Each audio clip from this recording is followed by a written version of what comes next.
Just mix up a little bit just for the seasoning to percolate down to the bottom. We don't really want the things to mix too up because we want the meat to stay on the bottom so that it will be cooked. All right, we're ready. Let's power up. Okay, power up.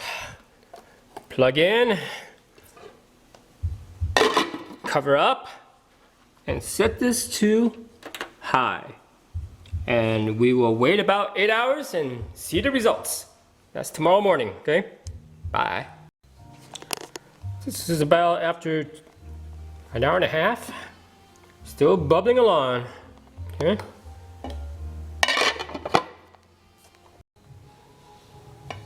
Okay, this is about 4 hours, or three and a half.